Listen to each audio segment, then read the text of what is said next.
9 de la mañana, 26 minutos. Nos metemos en otro tema de actualidad porque comenzó la campaña de vacunación contra la gripe. Para repasar todos los detalles, estamos en contacto con la directora del área programática de la niñez del Ministerio de Salud Pública, la doctora Alicia Fernández. Buenos días, bienvenida. Buenos días a ambos, un gusto estar con ustedes y con la audiencia. Bueno, ¿cómo vienen estas primeras horas de vacunación, que es para niños menores de 4 años, embarazadas y puérperas? Bueno, en realidad la campaña empezó la semana pasada con el personal de salud. Todavía no tenemos la evaluación de esta semana, obviamente. Van a ser 2 semanas esta población de 6 meses a 4 años inclusive, y como usted bien decía, las embarazadas y las puérperas, que son población de riesgo para gripe.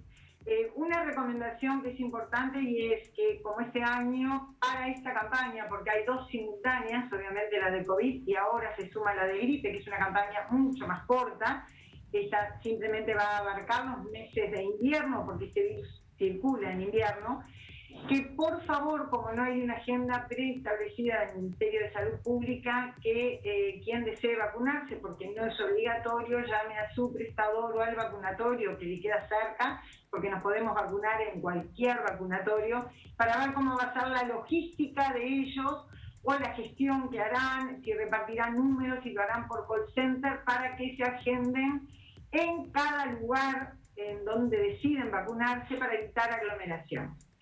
Esta campaña tiene un objetivo muy importante, además de evitar formas graves de influenza, que es que los niños actualicen el certificado de esquema de vacunación, que eso es súper importante, y que las embarazadas se den, si tienen 28 semanas o más de gestación, la vacuna para la tos convulsa, que protege a sus bebés que están dentro de la panza, que no van a estar protegidos hasta los 6 meses de vida. O sea que por eso empezamos por estos grupos este año particularmente. Doctora, ¿cuál es en la estrategia, la planificación que se ha hecho desde el Ministerio de Salud Pública, incluso la planificación de compra de cantidad de dosis? ¿Qué expectativas hay de vacunación? Justamente por esta cosa simultánea con la vacunación contra el COVID, también que la movilidad es inferior y de alguna manera tenemos los datos del año pasado que bajaron un poco los contagios, por ejemplo, por gripe. ¿Cuál es la expectativa de la respuesta de la gente para esta vacunación, esta campaña? Bueno, la expectativa de la población no la sabemos, porque en este momento está todo el mundo abocado a vacunarse contra COVID. De todos modos, no hay que olvidar que el año pasado fue un año muy particular. El virus de influenza no circuló, pero este año no sabemos cuál es el genio epidémico que va a tener. Por lo tanto, recomendamos fundamentalmente en las poblaciones de riesgo la vacunación. Lo que es importante que sepan es que se hayan vacunado contra COVID no los protege contra influenza, y tiene que pasar 2 semanas entre una de las dosis o las 2 dosis para recibir esta vacuna. Me parece que es importante descartar eso, porque lo que no podemos permitirnos es que ya tenemos una altísima circulación del SARS-CoV-2 y su variante P1, que a esto se sume la circulación de un virus que también es evitable, la enfermedad, a través de esta vacuna. Una vacuna que venimos dando hace muchísimos años, que es segura y que además es eficaz, ya lo sabemos, para prevenir gripe. Entonces insistimos en eso. La población de riesgo, fundamentalmente, que es a las que apuntamos, que se inmunicen, y toda la población general, obviamente, que lo desee, va a poder hacerlo. Lo único que en esta oportunidad lo hicimos por etapas, priorizando, como ya les dije, la primera semana personal de salud, ahora por 2 semanas a esta población que ustedes mencionaban. Posteriormente van a ser los niños de 5 hasta los 18 años, adolescentes que tengan alguna comorbilidad, asmáticos, cardiópatas, niños con inmunodeficiencias, afectaciones cardiovasculares. Posteriormente empezamos con los adultos mayores de 70. En esa semana, también va a ser el personal esencial. Después empezamos con los adultos de 75 años o más y otros adultos que tengan comorbilidades, y después los de 65 años o más. Al 7 de junio la idea es que se abra a todos aquellos ciudadanos que deseen vacunar. El año pasado la campaña fue masiva, porque más allá de que influenza no cubre contra coronavirus, la mayoría de la población o gran parte de la población se inmunizó. Este año pensamos que va a pasar lo mismo que pasa todos los años, que más o menos se vacunan entre 650.000 personas, 600.000, pero bueno, la idea es que la población de riesgo quede cubierta.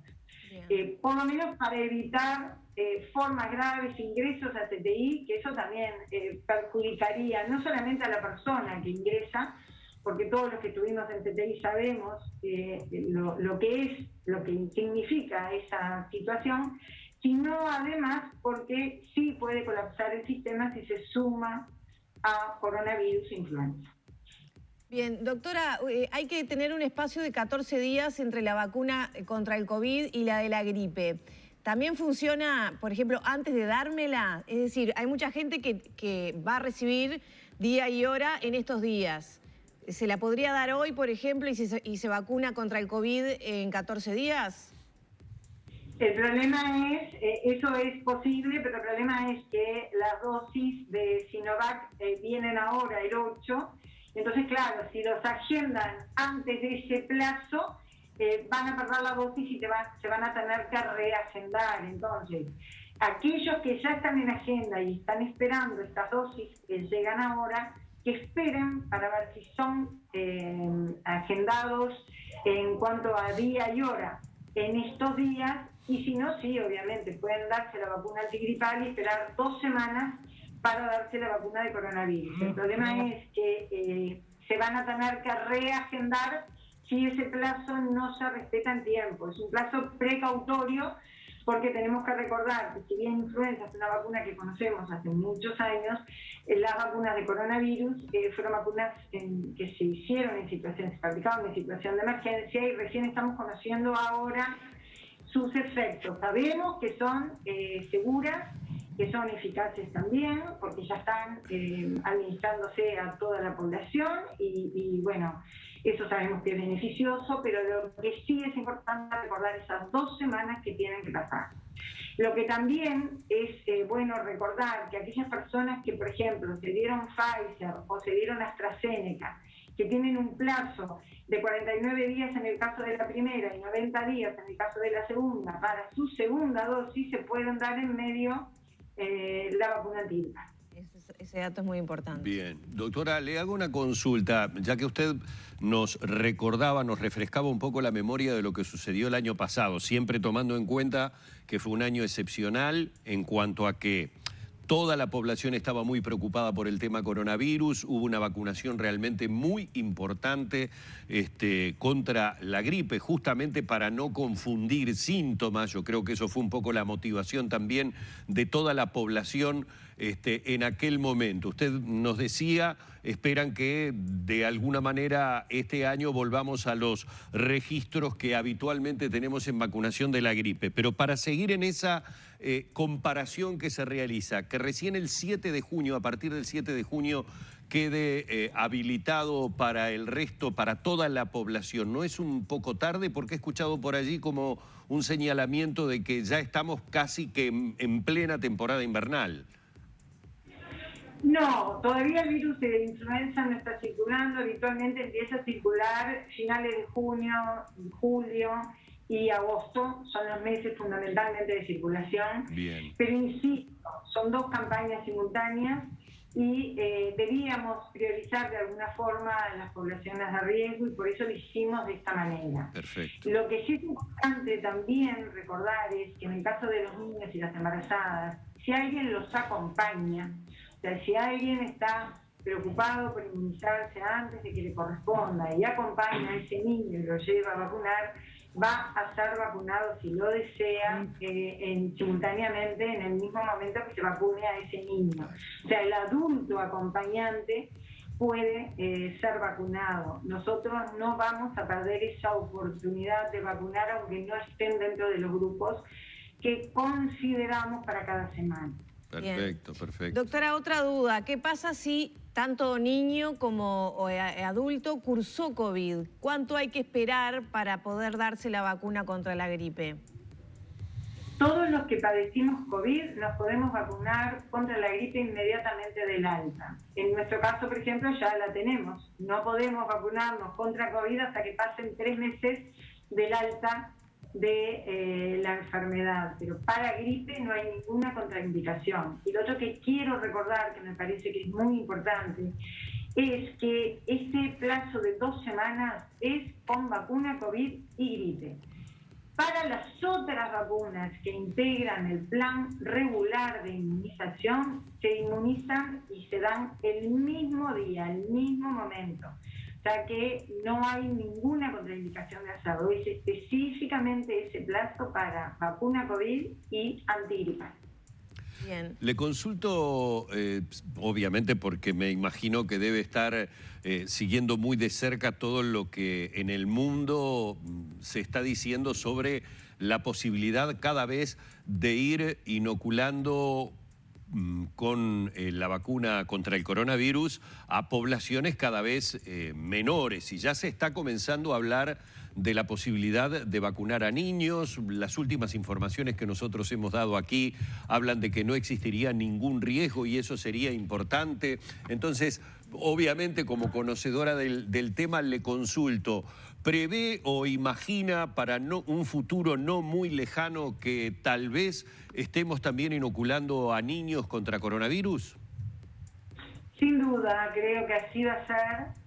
Lo que sucede es que la Comisión Nacional de Vacunas y la Comisión Ad Hoc, que yo integro la Comisión Nacional de Vacunas por el lugar que ocupo en este momento, analizamos lo que la evidencia va mostrando en otras partes. Hay empresas y laboratorios que ya están recomendando la inmunización, y en algunos países se está haciendo, sobre todo entre los 15 y los 18 años, en algunas poblaciones de riesgo. Y nosotros en nuestro país también lo estamos planificando para algunas poblaciones en esa edad, trasplantados, pacientes que reciben medicaciones inmunosupresoras, pero de todos modos eso va a ser, no sé en qué momento vamos a empezarlo, pero sí, sin duda vamos a tener que incluirlo, porque además no nos debemos olvidar que los adolescentes, más o menos ese grupo es un 20-24% de la población, o sea que para alcanzar una inmunidad de rebaño elevada necesitaríamos tener además cubierto a ese grupo. O sea que sí, es algo que ya se está hablando obviamente, pero bueno, en breve pienso que vamos a estarlo incorporando, sobre todo para la población primero de 15 a 18. Perfecto. Bien, doctora, también aprovecho la oportunidad para consultarle por el aumento de casos de COVID-19 en niños. ¿Cuál es la situación? Hemos dado la noticia en las últimas horas de un pequeñito de 2 años que falleció en el Pereira Rosell, que tenía otras patologías, pero el diagnóstico está contabilizado como una muerte más por COVID-19. ¿Qué situaciones se están dando en niños? Eso que usted dice es sumamente importante. Los 2 pacientes fallecidos tenían comorbilidades que por sí solas eran suficientes para ser determinantes de su fallecimiento. Entonces, lo que uno debe diferenciar siempre es que es muertes por COVID o con COVID. En principio se incluyen como tales, pero obviamente que llevan al análisis de la historia clínica completa para decidir si fue esa la causa o fue simplemente un coadyuvante a la enfermedad de base que, reitero, en ambos casos, porque sé y conozco ambas historias, la situación de esos niños previamente era suficiente para causar la muerte. En el caso de los datos que tenemos, lo que traducen esos números es que la circulación viral es alta. Ya sabemos que la cepa P1 está circulando en nuestro país y debe estar vinculada, sin duda, como lo han dicho quienes conocen bien el tema, a este aumento de casos, incluso la mortalidad. En el caso de los niños, lo que en el último análisis que hicimos, de acuerdo a los datos que nos dio epidemiología y que los celebramos hace 2 días, lo que vemos es que de los pacientes, que fueron 22.700, había un grupo que eran mayormente contagiados por encima de 8 años, cuando la circulación del virus es más similar a lo que sucede con los adultos. Los menores de esa edad tienen una afectación menor, incluso los menores de 1 año eran 700 aproximadamente, no recuerdo exactamente los números en este momento, pero lo que es importante es que de los ingresos que hubo 27 de ellos que fueron con COVID y no por COVID. Eso es una disquisición que es muy importante y que por eso se ingresan todos porque tienen un hisopado positivo. Bueno, ahora también se suman los antígenos, pero lo que es importante es que el análisis de esas historias clínicas, y también pasa esto con los fallecidos, es importante analizarlo para saber si realmente fue la enfermedad por COVID-19 la causa de ese fallecimiento, o si las comorbilidades o las patologías que los pacientes tenían previamente eran suficientes y esto fue un hallazgo más o algo que se sumó en esta situación de alta circulación viral. No sé si queda claro lo que les estoy transmitiendo, pero creo que es un dato no menor para tenerlo en cuenta. En el caso de los niños, siguen siendo los núcleos intrafamiliares la mayor fuente de contagio. Bien, doctora, muchísimas gracias por estos minutos. No, muchísimas gracias a ustedes, como siempre, y bueno, espero haberles sido útil.